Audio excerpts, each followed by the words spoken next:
சரித்திரத்தில் இன்று, அதாவது 1656 இதே நாள் டிசம்பர் 25 அன்னைக்கு இந்த டச் ஆஸ்ட்ரோனமர், அதாவது நெதர்லாண்டை சார்ந்த வானிலை ஆராய்ச்சியாளர் கிறிஸ்டியான் ஹியூஜென்ஸ் முதல் பெண்டுலம் கடிகாரத்தை கண்டுபிடிக்கிறார்.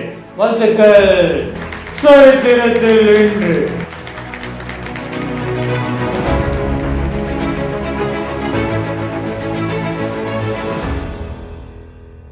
What is killing India's young women?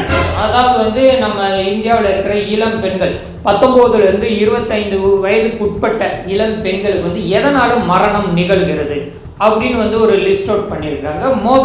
கேன்சரால 7% இளம் பெண்கள் இறந்து போயிடுறாங்களாம். அதுக்கப்புறமா ரோடு ஆக்சிடென்ட்ஸால 7% இளம் பெண்கள், அண்ட் அதர் ஆக்சிடென்ட்ஸால 7% இளம் பெண்கள், அதுக்கப்புறமா கார்டியோவாஸ்குலர் டிசீஸ், அதாவது இதயம் சம்பந்தப்பட்ட வியாதிகளால 9% இளம் பெண்கள் இறந்து போறாங்களாம். அண்ட் கடைசியா பார்த்தீங்கன்னா இந்த சூசைட், தற்கொலையால இளம் பெண்கள் 20% வரைக்கும் இறந்து போயிடுறாங்க.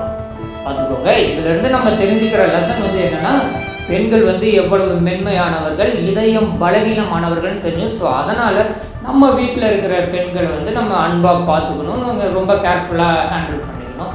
ஸோ இதுலேயே சில ஏதாவது 1 or 2 ஏதாவது ஒரு சில பெண்கள் ஐ எம் டாம் பாய் அப்படி இப்படின்னு அர்ராத்தா ஃபெமினிசம் பேசிக்கிட்டு அடாவடியாக திரிவாங்க. ஆனால் அவங்களுக்கு அகெயின்ஸ்டாலாம் நீங்கள் எதுவும் தவறாக பிஹேவ் பண்ணிடாதீங்க. பிகாஸ் அவங்களுடைய அடாவடித்தனத்தாலே பல இடிபாடுகளை சந்தித்து அவங்க வாழ்க்கை கல்வியை கற்றுக்கொள்வார்கள். Okay, generally take good care of woman.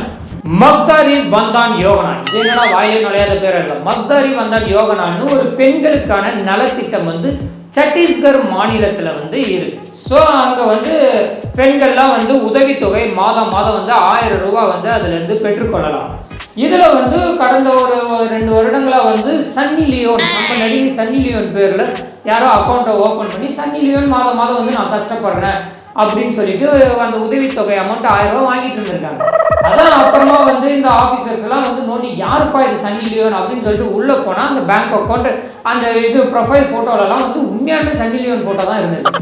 யாரா இந்த ஃபேக் அக்கௌண்ட்டை ஓப்பன் பண்ணி இது பண்ணதுன்னு சொல்லிட்டு தேடிக்கிடி அப்படின்னு போனால் வீரேந்திர ஜோஷி அப்படின்னு ஒரு திருமணமாகாத ஒரு பேச்சுலர் பையன் சிக்கியிருக்கிறாப்புல, 26 வயது உள்ள இளைஞன். எப்படா இதை பண்ண அப்படி இப்படின்னு அவனை பிடிச்சி இப்போ விசாரிச்சுட்டு இருக்காங்க. இந்த விஷயம் கனடாவில் இருக்கிற சன்னி லியோனுக்கு தெரிய என் பேரை சொல்லி இந்திய அரசாங்கத்தை ஏமாற்றுவதா அப்படின்னு அவங்க வருத்தம் தெரிவிச்சிருக்கிறாங்க.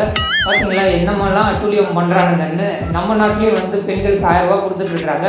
நம்ம பசங்களை எவனாவது நயன்தாரா திரிஷா பேரெல்லாம் அக்கௌண்ட் ஃபேக் அக்கௌண்ட் ஓப்பன் பண்ணி பணத்தை கையாடல் பண்ணிட்டு இருக்கிற போறாங்க. எல்லாத்தையும் கரெக்டாக கவனிங்க ஆஃபீஸர்களா. அமெரிக்காவில் உள்ள சட்டவிரோத குடியேறிகள், அதாவது illegal immigrants in United States of America, அந்த லிஸ்ட்டை அவங்க கவுண்ட் பண்ணியிருக்காங்க. அது 2010 மெயினாக இந்த மெக்சிகோ நாட்டில் இருந்து ஆல்மோஸ்ட் லைக் 69 லட்சம் பேர், 6.9 மில்லியன் பீப்புள் இல்லீகல் இமிகிரண்ட்டாக அமெரிக்காவில் தங்கி இருந்திருக்கிறாங்க. அதுக்கப்புறமா யுனைடெட் ஸ்டேட்ஸில் சட்டங்களை ரொம்ப கடினப்படுத்துறதுனால அதில் ஆல்மோஸ்ட் ஒரு 20 லட்சம் பேர்கிட்ட வெளியில் பற்றிருக்காங்க. சரி, இப்போ 2022 இப்போ யாரெல்லாம் இல்லீகல் இமிகிரண்ட்ஸாக உள்ளே இருக்கிறாங்கன்னு கவுண்ட் பார்த்ததில் முதல்ல மெக்சிகோ நாட்டை சார்ந்தவர்கள் 4.1 மில்லியன் 41 லட்சம் பேர் உள்ளே இருக்கிறாங்க.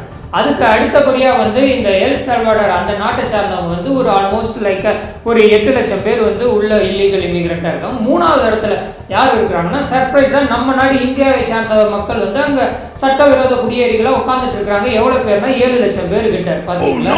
சரி, அடுத்து 4வது இடத்துல ஹோண்டரஸ்ன்னு ஒரு கண்ட்ரி இருக்குது. அதுக்கப்புறமா 5வது இடத்துல இந்த காண்டமாலா அப்படிங்கிற இவங்கெல்லாம் இருக்கிறாங்க. பட் இந்த குவாட்டமாலா, ஹோண்டரஸ், எல் சல்வாடர், மெக்சிகோ இவங்க எல்லாருமே நார்த் அமெரிக்கா கான்டினென்ட்டை சார்ந்தவர்கள்.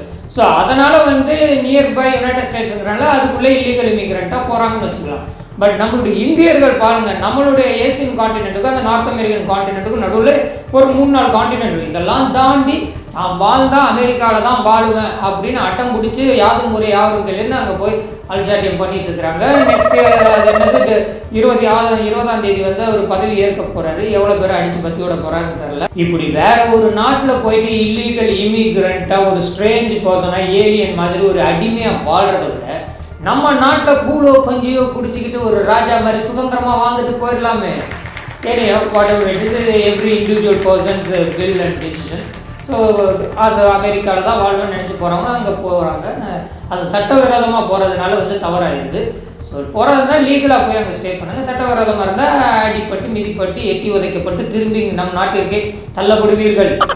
சுழல் பந்து வீச்சாளர் ரவிச்சந்திரன் அஸ்வின் ஓய்வு அறிவிப்பு. இது ஒரு போன வாரம் அவர் ஓய்வை அறிவிச்சார். அவர் கண்டிப்பாக நம்ம நாட்டுக்காக கடந்த 14 வருட காலமாக ஒன் டேலையும் சரி டெஸ்ட்லையும் சரி 100 மேட்சுக்கு மேலே விளாண்டு, டெஸ்ட்டில் ஒரு 500 விக்கெட்டுக்கு மேலேயும், ஒன் டேல வந்து ஒரு 150 விக்கெட்ஸுக்கு மேலேயும், அந்த T20லையும் ஒரு 60 விக்கெட்டுக்கு மேலேயும் எடுத்து சாதனை புரிஞ்சிருக்கிறாரு. ஸோ அவருக்கு எங்களுடைய வாழ்த்துக்கள். அண்ட் அவர் ஓய்வுன்னு அறிவிக்கிறப்போ வந்து இஸ் கெட்டிங் ஓல்டு, அப்கோர்ஸ் 37, 38 ஆகுது. ஸோ நெக்ஸ்ட் ஜென்ரேஷன் பிளேயர்ஸ்க்கு வந்து வாய்ப்பும் கிடைக்கணும். ஸோ அதனால் அவர் ஓய்வு அறிவிச்சனால வந்து இட்ஸ் அன் அக்செப்டபிள். ஸோ அதெல்லாம் ஓகே. பட் இது எங்கே வந்து கான்ட்ரவர்சியல் பிரச்சனையாக மாறுதுன்னா, அந்த அஸ்வினுடைய அப்பா ரவிச்சந்திரன் அவர் வந்து மீடியாவில் போயிட்டு என் பையனை வந்து ஹியூமிலியேட் பண்ணிட்டாங்க, அவமானப்படுத்திட்டாங்க இந்த ஆஸ்திரேலியா டூர் கூப்பிட்டு போய் அப்படி இப்படின்னு பேசியிருந்தாரு. ஐயா ஒரு விஷயம் புரிஞ்சுக்கோங்க, அங்கே போய் ஆஸ்திரேலியா விளாட்னப்போ வந்து பெர்த்தில் வந்து வாஷிங்டன் சுந்தருக்கு வாய்ப்பு கொடுத்தாங்க. அவர் ஓரளவு டீசெண்டாக விளாண்டாரு. செகண்ட் மேட்ச் அட்லைட்டில் நடந்தப்போ வந்து உங்கள் பையனுக்கு வாய்ப்பு வழங்கப்பட்டுச்சு. அவர் அந்த பிங்க் பால் மேட்ச் அதில் அவர் சரியாக பர்ஃபார்ம் பண்ணல. அதனால தான் 3வது மேட்ச்சில் வந்து அந்த பிரிஸ்பேனில் நடந்ததில் வந்து ரவீந்திர ஜடேஜாவுக்கு வாய்ப்பு வழங்கப்பட்டனால தான், அவர் ஒழுங்காக வந்து அந்த இன்னிங்ஸில் வந்து பேட்டிங் பண்ணனால தான் நம்மளோட மேட்ச்சை வந்து ட்ரா ஆச்சு. ஸோ இது எல்லாமே வந்து கால்குலேட் பண்ணி தான் பண்ணுறாங்க. பட் நீங்கள் ஸ்டில் வந்து ஹியூமிலியேஷன் அங்கே மட்டும் இல்லை, டோட்டல் இந்தியா டீம்லேயே வந்து என் பையனை வந்து அவமானப்படுத்திட்டாங்க அப்படின்னு நீங்கள் நினச்சிங்கன்னா, நான் சிம்பிளாக சொல்லுவேன், ஒரு வேளை உங்களுடைய பையன் வந்து ஒரு நான் பிராமினாக பிறந்தோ இல்லாட்டி வந்து சென்ட் பீட் ஸ்கூலில் படிக்காமல் இருந்திருந்தா உங்கள் பையன் இந்த அவமான ஹியூமிலியேஷனை ஒரு 20 வருடங்களுக்கு முன்னாடியே சந்திச்சிருப்பார். இதனால் அவர் அப்போவே அவமானத்தை சந்திச்சுட்டு ஒழுங்காக ஏதோ ஒரு இன்ஜினியரிங் படிச்சுட்டு ஏதாவது ஒரு ஐடியில் வேலை பார்த்துட்டு இருந்திருப்பாங்க. அவர் பிராமினா பிறந்து சென்ட் பீட்ஸில் படித்தனால தான் அவருக்கு முதல்ல வந்து அந்த ஆப்பர்ச்சுனிட்டிஸு கிடைச்சிச்சு நேஷனல் லெவலில் கிரிக்கெட் விளையாடுறது. அதை புரிஞ்சுக்கோங்க. இன்னும் எவ்வளோ நான் பிராமின் பீப்புள் வந்து முதல்ல உள்ள நுழையிறதுக்கே ஆப்பர்ச்சுனிட்டி கிடைக்காம அவ்வளோ ஹியூமிலியேஷன் அவமானங்களை வந்து சந்திச்சுக்கிட்டு தெரிஞ்சிட்டு இருக்காங்கிறத புரிஞ்சுக்கோங்க. So just be grateful for whatever அந்த 14 years ஆஃப் ஆப்பர்ச்சுனிட்டி வந்து அவர் கிடைச்சதை நினச்சி சந்தோஷப்பட்டுக்கோங்க. ஸ்ரீராம் கிருஷ்ணன், அதாவது யுனைடெட் ஸ்டேட்ஸில் ஜனவரி 20ஆம் தேதி நம்மளுடைய ட்ரம்ப் பதவியேற்க போகிறாரு அடுத்த பிரசிடெண்ட்டாக. அதுக்கு முன்னாடி அவர் எந்தெந்த பதவிக்கு யார் யாரை நியமிக்கணும்னு சொல்லிட்டு தேர்ந்தெடுத்துட்டு இருக்கிறாரு. அதில் அவர் இப்போ தேர்ந்தெடுக்கப்பட்டிருக்கிற ஒரு நபர் வந்து யாருன்னா, நம்மளுடைய இந்தியாவில் இருக்கிற தமிழ்நாட்டில் இருக்கிற சென்னையை சார்ந்த ஸ்ரீராம் கிருஷ்ணன். ஸ்ரீராம் கிருஷ்ணனுக்கு வந்து நம்மளுடைய டொனால்ட் ட்ரம்ப் என்ன பதவி வந்து நியமிச்சிருக்கிறாருன்னா, அறிவியல் தொழில்நுட்ப துறையில் இருக்கிற ஏஐ தொழில்நுட்ப கொள்கை ஆலோசகர் அப்படிங்கிற பதவியை வந்து அவருக்கு வந்து நியமிச்சிருக்கிறாரு. வாழ்த்துக்கள் ஸ்ரீராம் கிருஷ்ணன். ஸ்ரீராம் கிருஷ்ணன் வந்து 83, 84 அந்த காலகட்டம் நம்ம தமிழ்நாட்டில் சென்னையில் பிறந்திருக்கிறாரு. அண்ட் அவர் ஒரு மிடில் கிளாஸ் தான். அவர் வந்து எஸ்ஆர்எம் காலேஜில் பிடெக் அதாவது ஐடி படித்து முடிச்சிருக்கிறாரு.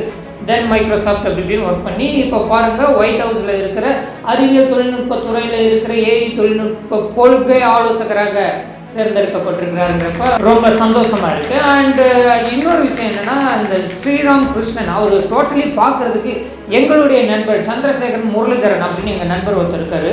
ஸோ அவரை மாதிரியே இருக்கிறாரு, ரிசம்பிளிங், ஸோ லுக்கல் ஆகிட்டு அது நல்ல விஷயமா இருக்கு.